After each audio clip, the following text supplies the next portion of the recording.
नमस्कार बच्चों, सरस्वती क्लासेस की ऑनलाइन कक्षा में मैं अंजलि तिवारी आप सभी का बहुत बहुत स्वागत एवं अभिनंदन करती हूँ।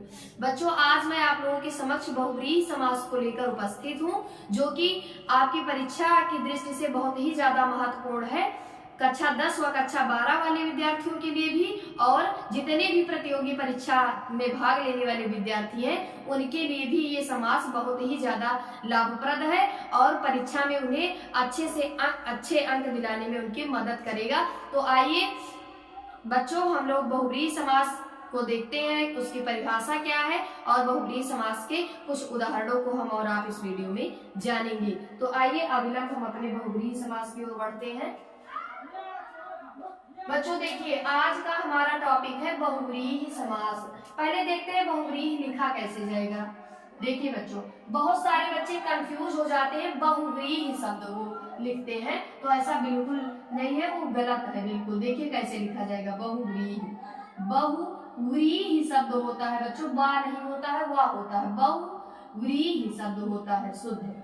कभी कभी बच्चों परीक्षा में वर्तनी शुद्ध करने के लिए पूछता है, तो आप ध्यान रखिए कि पहला वाला जो हा के पहले है वो बा है और जो हा के बाद है वर्ण वो वा है, यानी बहुव्रीहि शब्द होता है। यहाँ पे हा पे छोटी ई की मात्रा भी है, इसको भी बच्चों ध्यान में रखें। तो आइए देखते हैं बहुव्रीहि समास की परिभाषा क्या है। बहुत आसान है। तो बच्चों आइए देखते हैं परिभाषा। जिस समास में प्रथम पद यानी पूर्व पद एवं द्वितीय पद यानी उत्तर पद दोनों की प्रधानता ना हो, अर्थात ना तो प्रथम पद प्रधान हो और ना ही उत्तर पद प्रधान हो। आपने देखा अव्ययी भाव समास में पूर्व पद प्रधान होता था, लेकिन जो आपका ये बहुव्रीहि समास है इसमें ना तो प्रथम पद प्रधान होगा और ना ही द्वितीय पद प्रधान होगा, बल्कि किसी तीसरे पद की प्रधानता होगी। यानी प्रथम पद और उत्तर पद दोनों मिलकर किसी तीसरे पद की ओर संकेत करेंगे, तो इसमें ना तो प्रथम पद प्रधान होगा और ना ही द्वितीय, बल्कि किसी तीसरे पद की प्रधानता होगी। इसमें उसे बहुव्रीहि समास कहते हैं। बहुत आसान है बच्चों, ना तो उसमें आपको प्रथम पद प्रधान मिलेगा और ना ही द्वितीय पद, बल्कि कोई अन्य तीसरा पद मिलेगा आपको प्रधान। आइए देखते हैं उदाहरण हम लोग। जैसे पहला उदाहरण यहाँ पे लिया है बच्चों, इधर हमने समस्त पद को लिखा है और इधर हम इसका विग्रह बताएंगे आपको कि इसको विग्रह कैसे करना है इसका। तो बच्चों देखिए, पहला उदाहरण है हमारा नीलकंठ। बिल्कुल कर्मधारय समास से मिलता जुलता होने पर भी बच्चों कर्मधारय समास और बहुव्रीहि समास में बहुत अंतर है। आइए देखते हैं हम लोग कि कर्मधारय समास और बहुव्रीहि समास में क्या अंतर है। तो बच्चों जैसे नीलकंठ यानी कंठ की विशेषता है नीला। मैंने बताया था कि कर्मधारय समास में विशेषण विशेष का संबंध होता है। तो देखिए कंठ का विशेषण क्या है कि वो नीला है, तो यहाँ पे कर्मधारय समास भी हो सकता है। लेकिन बच्चों अगर हम इसमें बहुव्रीहि समास देखेंगे तो इसका कोई अन्य अर्थ निकलेगा। जैसे देखिए, अगर हम इसका कर्मधारय समास की तरह अगर हम विग्रह करें तो ये इस तरह से होगा। नीला है जो कंठ, हमने बताया था कर्मधारय समास का विग्रह है जो लगा के करेंगे, नीला है जो कंठ, तो ये हो गया आपका कर्मधारय समास। अब आइए देखते हैं बहुव्रीहि समास में इसका विग्रह कैसे करेंगे हम और आप। तो देखिए, नीलकंठ, नीला है कंठ जिसका, नीला है कंठ जिसका, नीला है कंठ जिसका, अर्थात शिव, अर्थात शिव। बच्चों ध्यान दे, यहाँ पे नीला है कंठ जिसका अर्थात शिव है जिसका लगा के हम इसका विग्रह करेंगे। नीला है कंठ जिसका जब करेंगे तो आपको जो अन्य अर्थ है वो खुद ही आपको मालूम हो जाएगा। जैसे नीला है कंठ जिसका, तो नीला गला किसका होता है, तो भगवान शिव का। तो ना तो यहाँ पे नीला प्रधान है और ना ही कंठ, यहाँ पे जो तीसरा अर्थ यानी भगवान शिव निकला ये आपका प्रधान हो जाएगा। बच्चों एक उदाहरण, गजानन। गज मतलब हाथी, आनन मतलब मुख। गज के समान आनन है जिसका, या फिर लिखिए गज का आनन है जिसका। गज का आनन है जिसका,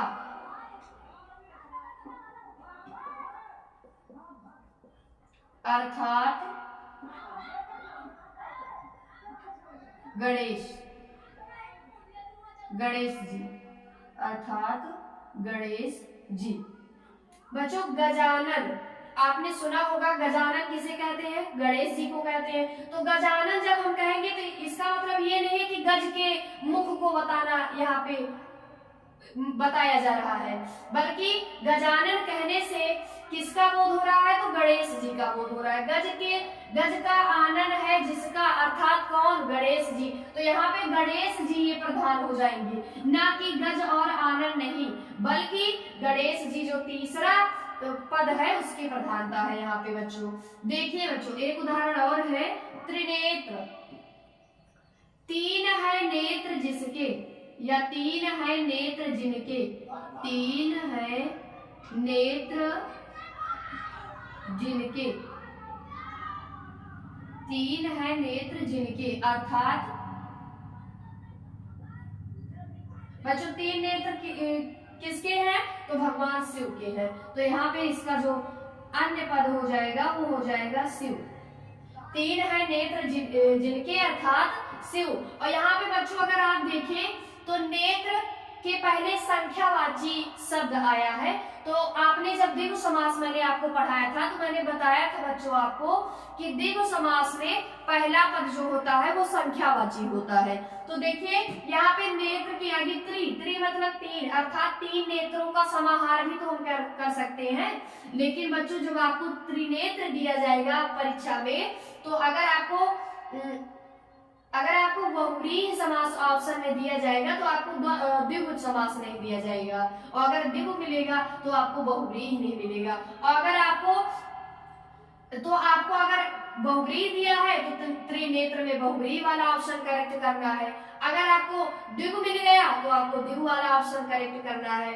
अगर आपको परीक्षा में बच्चों लिखकर बताना हो कि त्रिनेत्र में कौन कौन से समास है, तो आप द्विगु और बहुव्रीहि दोनों ही आप बता सकते हैं वहां पे लिखकर। अगर ऑप्शन है तो ऑप्शन में अगर आपको द्विगु मिलेगा तो आप द्विगु वाला ऑप्शन करेक्ट कीजिएगा, और अगर बहुव्रीहि मिलेगा तो बहुव्रीहि वाला ऑप्शन करेक्ट कीजिएगा।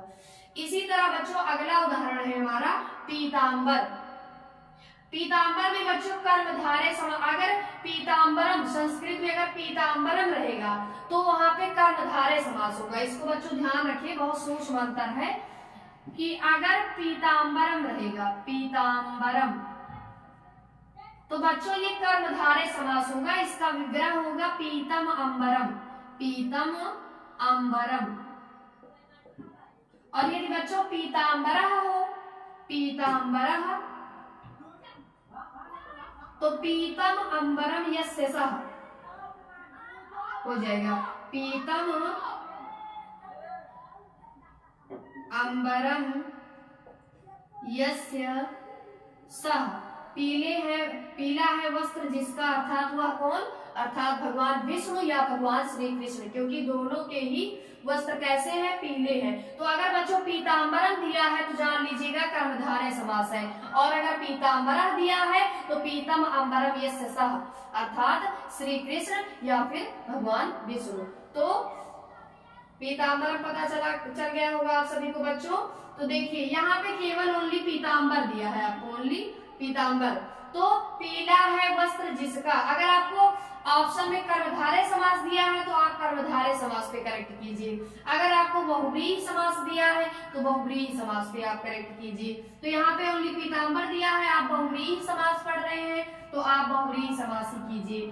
पीला है वस्त्र जिसका, पीला है, पीत में इस बच्चों क्या होता है? पीला। पीला है वस्त्र जिसका, वस्त्र जिसका, अर्थात श्री कृष्ण, अर्थात श्री कृष्ण, श्री कृष्ण। यहाँ पे बच्चों देखिए आप स्वतः ही अन्य अर्थ आपको मालूम हो जाएगा। जैसे ही आप नीलकंठ पढ़ेंगे तो आपको तुरंत ध्यान आ जाएगा भगवान शिव का। तो यहाँ पे न बच्चों पीला प्रधान है, न वस्त्र प्रधान है, तीसरा अर्थ जो श्री कृष्ण है वो प्रधान है। तो बच्चों देखिए अगला उदाहरण है दशानन। दस है आनन जिसके, आनन मीन्स होता है बच्चों मुख। दस है आनन जिसके या दस है आनन जिसका, दस है आनन जिनके, अर्थात रावण। बच्चों 10 मुख किसके हैं? रावण के हैं। तो यहाँ पे देखिए ना तो 10 प्रधान है और ना ही आनन प्रधान है, बल्कि रावण प्रधान है। जो तीसरा अर्थ हम और आपको पता हो रहा है, तीसरा अर्थ वो प्रधान है। फिर अगला उदाहरण है बच्चों हमारा पंकज। पंकज जैसा आप सब परिचित हैं, कमल के पर्यायवाची में आपने पंकज पढ़ा होगा। पंकज का मतलब ही होता है कमल। इसका विग्रह कैसे करेंगे बच्चों हम और आप? तो पंकज, पंख में जो पैदा हो, पंख मीन्स होता है बच्चों कीचड़,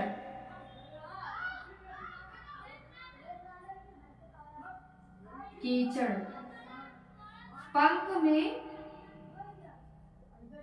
जो पैदा हो, जो पैदा हो, अर्थात बच्चों कमल, अर्थात कमल।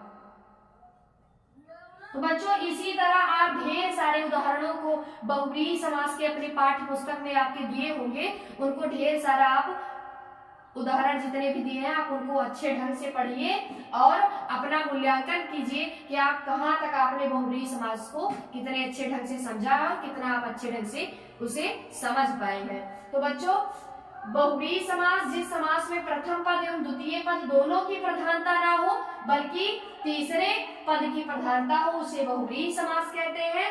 जैसे उदाहरण आप यहाँ पे 5-6 मैंने बताए हैं आपको, इन्हें आप याद कर लें और बाकी जो आपके पाठ्य पुस्तक में दिए हुए उदाहरण उनको भी आप अच्छे ढंग से पढ़ लें। और बच्चों समास पर आधारित कुछ प्रश्नोत्तरियां भी हम आप सभी को अगले वीडियो में देंगे। पहले हम आपको विस्तृत रूप में सारे समास को पढ़ा दें, उसके पश्चात हम आपको जितने भी समास मैंने पढ़ाए हैं सब पर आधारित एक प्रश्नोत्तरी हम आप सभी को देंगे। तो बच्चों देखिए यहाँ पे उदाहरण नीलकंठ, नीला है कंठ जिसका अर्थात शिव।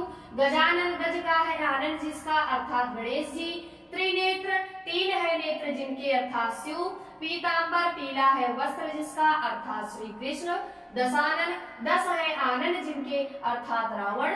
पंकज, पंख में जो पैदा हो अर्थात कमल। तो बच्चों ये था आपका बहुव्रीहि समास। कल हम पुनः उपस्थित होंगे बच्चों तत्पुरुष समास के वीडियो के साथ। तब तक के लिए जय श्री राम, जय जय श्री राम।